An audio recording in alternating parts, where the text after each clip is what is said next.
नमस्ते दोस्तों, मैं हूं प्रदीप कुमार। आप देख रहे हैं डिजिटल मार्केट। वीडियो शुरू करने से पहले बता दूं कि वीडियो एक एजुकेशनल पर्पज़ के लिए है।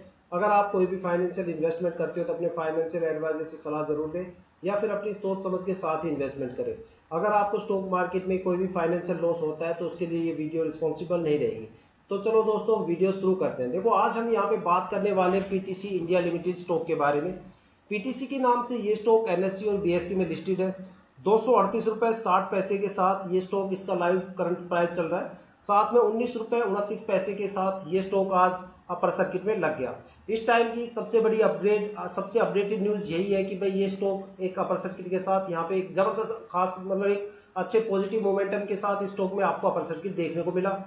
देखो, मैं लगातार स्टॉक पे पिछले एक महीने से कवरेज देता आया हूं कि भाई अगर आपने इतने टाइम तक, एक लंबे लॉन्ग टाइम तक आपने अगर होल्ड किया है, ठीक है, तो इस स्टॉक को कम से कम 5 सितंबर से लेके 15 सितंबर के आसपास या 20 सितंबर तक आसपास इसको जरूर होल्ड करके रखना, क्योंकि इस टाइम पीरियड में आपको स्टॉक में एक जबरदस्त पॉजिटिव मोमेंटम देखने को मिलेगा और हो सकता है कि अपर सर्किट भी लग जाए।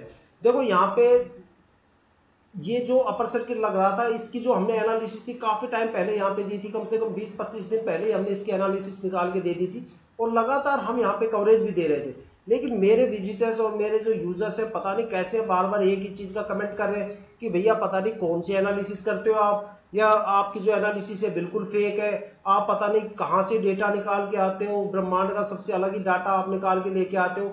तो देखो, मैं आपको एक चीज बता दूं कि इनमें आपकी कोई भी गलती नहीं है, क्योंकि आप लोग कैंडल चार्ट देखते हो, ठीक है। आपको लगता है कि कैंडल चार्ट ही एक ऐसी स्ट्रेटेजी है, वही एक ऐसी एनालिसिस है जो ये बताएगी कि भाई भविष्य में स्टॉक के साथ क्या होने वाला है। मोस्टली लोग इंडिया में कैंडल चार्ट को ही सबसे बड़ी एनालिसिस समझते हैं। वो सोचते हैं, देखो कैंडल चार्ट क्या होता है कि पास्ट की एक्टिविटी को दिखाता है कि पास्ट में कंपनी के स्टॉक की क्या परफॉर्मेंस रही है। हालांकि वो कंपनी की परफॉर्मेंस भी नहीं बताएगा, वो सिर्फ स्टॉक की परफॉर्मेंस वहां पे दिखाएगा कि सेलिंग प्रेशर्स कितना रहा, बाइंग प्रेशर्स कितना रहा, कब सर्किट टूटे, कब रेसिस्टेंट रहा, फलाना ढिमका, ठीक है। आप उसकी गलतियों से, पास्ट की गलतियों से कैंडल चार्ट में अपने आप को इंप्रूव कर सकते हो, ना कि फ्यूचर्स की गतिविधियों का पता लगा सकते हो। कभी भी कोई भी कैंडल चार्ट फ्यूचर्स की एक्टिविटी को नहीं बता सकता।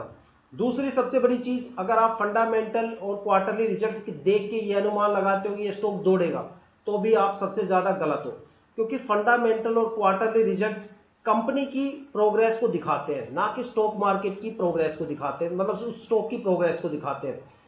फंडामेंटल और क्वार्टरली बेस पे कंपनी चलती है, ना कि स्टॉक चलता है, ठीक है। अब स्टॉक के चलने की परफॉर्मेंस को कैसे चेक करते हैं वो मैं आपको बताता हूं।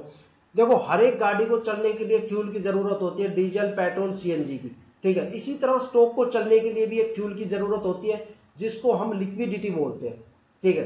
अगर स्टॉक के अंदर लिक्विडिटी कम है तो वो स्टॉक रॉकेट बन जाता है, अच्छे पॉजिटिव मोमेंटम के साथ मार्केट से निकल जाता है आगे, ठीक है। और अगर किसी स्टॉक के अंदर लिक्विडिटी सबसे ज्यादा है तो चाहे आप उसके अंदर एमआरएफ का फंडामेंटल डाल दो तो भी उस स्टॉक को गिरने से दुनिया में कोई नहीं रोक सकता।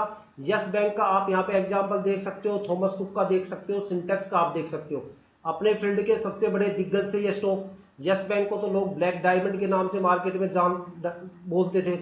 जब शादी और विवाह होता था लोगों के अंदर तो वो यस बैंक के शेयर्स को दहेज में देते थे, ठीक है। उसके बॉन्ड बनवा के उसको दहेज में देते थे कि भाई हमने अपने बेटी की शादी में या बेटे की शादी में ब्लैक डायमंड के बॉन्ड्स दिए हैं, कम से कम इतने शेयर्स अपने बेटी को नाम कर दिए, बेटे के नाम कर दिए। इतना पॉपुलर स्टॉक था यस बैंक। थॉमस कुक भी ऐसा ही था। लेकिन इन दोनों स्टॉक्स के अंदर इतनी जबरदस्त रफ्तार से ये चले मार्केट के अंदर कि इन्होंने सबसे ज्यादा वोलेटिलिटी क्रिएट कर दी, सबसे ज्यादा लिक्विडिटी स्टॉक के अंदर हो गई, और ये स्टॉक इतनी बुरी तरह से गिरे कि इनके फंडामेंटल और क्वार्टरली रिजल्ट धरे के धरे रह गए। और जो कैंडल चार्ट की बात करें तो कैंडल चार्ट में तो कहीं पे रेड सिंबल था ही नहीं, पॉजिटिव ही पॉजिटिव सिंबल वहां पे ज्यादा थे, हल्के हल्के वहां पे नेगेटिव सिंबल थे, लेकिन पॉजिटिव सिंबल बड़े बड़े डंडे थे वहां पे कैंडल चार्ट में। लेकिन वो इतनी बुरी तरह से गिरा कि इतने लंबे लंबे रेड डंडे खड़े हो गए कि लोग उनको देख देख के कांपने लग गए थे, ठीक है। तो लिक्विडिटी स्टॉक को चलाती है, ना कि फंडामेंटल और क्वार्टरली रिजल्ट चलाते हैं।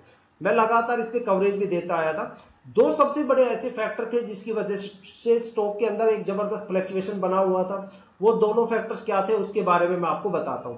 सबसे पहला जो फैक्टर है वो यूएस के मार्केट को लेके है, यूरोप के मार्केट को लेके है, एनवाईएससी को, न्यूयॉर्क स्टॉक एक्सचेंज को लेके। देखो, एशिया के अंदर कोई भी स्टॉक एक्सचेंज इतना पावरफुल नहीं है कि वो पूरे इंडियन स्टॉक मार्केट को हिला दे। लेकिन न्यूयॉर्क स्टॉक एक्सचेंज के अंदर 100 पॉइंट की भी अगर गिरावट होती है तो पूरे एशियन स्टॉक मार्केट को हिला देता है, साथ में इंडियन स्टॉक मार्केट को हिला देता है। क्योंकि दुनिया की जो सबसे बड़ी बड़ी दिग्गज कंपनी है,